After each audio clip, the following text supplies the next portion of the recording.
নমস্কার বন্ধুরা, আপনাদের সকলকে মৌমিতা'স ভ্যারিয়াস রেসিপিসে আমন্ত্রণ। আজ আমি একটি ট্রেডিশনাল খাবার নিয়ে উপস্থিত হয়েছি। হ্যাঁ, ঠিকই ধরেছেন, কচুর লতি। ইলিশ মাছের মাথা, চিংড়ি মাছ দিয়ে তো সকলেই কচুর লতি খেয়ে রেখেছেন। আজকে আমি সম্পূর্ণ নিরামিষভাবে কচুর লতি বানানো শেখাবো। এটা বানাতে একটি নারকেল, 3টি কাঁচা লঙ্কা, কিছুটা কচুর লতি আর সঙ্গে নিয়েছি 1 টিস্পুন গোটা সর্ষে, 1 টিস্পুন পোস্ত আর 2টি শুকনো লঙ্কা আর 1 টিস্পুন কালো জিরে। এবার চলুন দেখে নেওয়া যাক কীভাবে আমি লতিটি পরিষ্কার করছি। এইভাবে একটি ছুরির সাহায্যে বা বটির সাহায্যে সম্পূর্ণ লতির যে কালো অংশটা সরিয়ে দিই। কড়াইয়ে 2 কাপ জল দেব লতিটা ফুটতে দেওয়ার জন্য, কারণ লতিটা যদি ফুটিয়ে না নেওয়া হয় তাহলে গলা চুলকানোর সম্ভাবনা আছে। আর লতির থেকে সবসময় খেয়াল রাখবেন যেন কালো অংশটা পরিষ্কারভাবে আলাদা হয়ে যায়। আর যদি পরিষ্কার না থাকে কিন্তু গলাটা চুলকানোর সত্যিই সম্ভাবনা থেকে যায়। তো দেখুন আমি কি সুন্দরভাবে লতির থেকে সম্পূর্ণ কালো অংশটি সরিয়ে দিয়েছি। এবার আমি কড়াইতে যে 2 মগ জল দিয়েছিলাম সেটা এখন ঢাকনা দিয়ে প্রথমে ফুটিয়ে নেব। জলটা ফুটতে শুরু করলে আমি এর মধ্যে কচুর লতিগুলো দিয়ে দেব। যখন লতিগুলি সেদ্ধ হয়ে আসবে তখন জলটি ঝরিয়ে নেব এবং খেয়াল রাখবো যেন লতিগুলি 70%ই সেদ্ধ হয়। বেশি সেদ্ধ হলে লতি খেতে ভালো লাগবে না। দেখুন আমি কি সুন্দর জলগুলো ঝরিয়ে রেখে দিয়েছি। এবার একটি শিলনোড়ায় সর্ষে, পোস্ত, শুকনো লঙ্কা আর নারকেল বেটে নিলাম। আমি শিলনোড়ায় করেছি, আপনারা মিক্সার গ্রাইন্ডারে করতে পারেন। শিলনোড়াতে কিন্তু খাদ্যের গুণতা এবং স্বাদটা বৃদ্ধি করে বলে আমি শিলনোড়া ব্যবহার করেছি।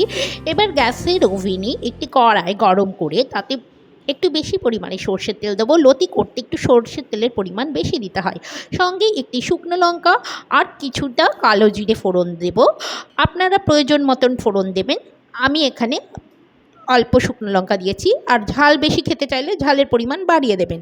যখন ফোড়নটি ফাটতে শুরু করবে সেই মুহূর্তে আমি জল ঝরানো লতিগুলো এর মধ্যে দিয়ে হালকা হাতে আবারও নাড়তে থাকবো যতক্ষণ না লতিগুলো বাকি 30% ভাজা হয়ে যায় এবং সেদ্ধ হয়ে আসে। এবার এর মধ্যে 1 টিস্পুন লবণ, 1 টিস্পুন হলুদ দিয়ে আবারও হালকা হাতে আমি সম্পূর্ণ লতিটা ভালো করে নাড়াচাড়া করে মশলাটা পুরো লতির মধ্যে লাগিয়ে দেব।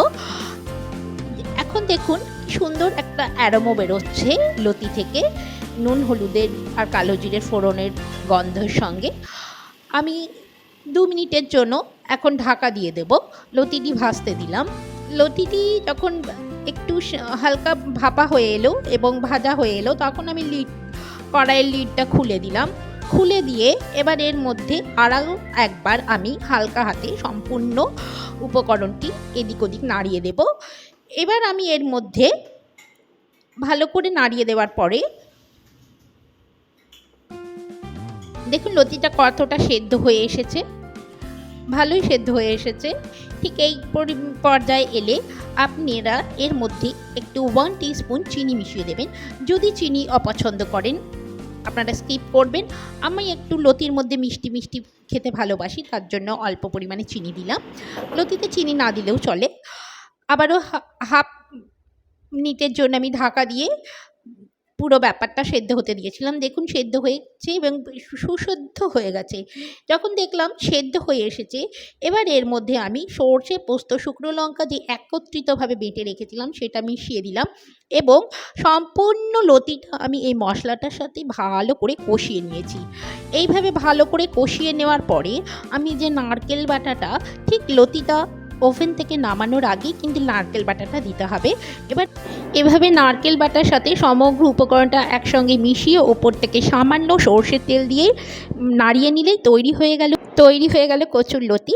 আর আপনারা আমিষ কচুর লতি তো খেয়েছেন, কিন্তু একবার এইভাবে নিরামিষ কচুর লতি নারকেল, পোস্ত বাটা, সর্ষে বাটা দিয়ে ঘরে করে দেখবেন। এটা কিন্তু আমিষ কচুর লতির থেকে কোনো অংশে কম নয়। এর স্বাদ কিন্তু অতুলনীয়। বিশেষ করে নিরামিষ দিনে গরম ভাতের সাথে এই বর্ষাকালে খেতে কিন্তু অনবদ্য লাগে। একবার বাড়িতে তৈরি করে দেখবেন,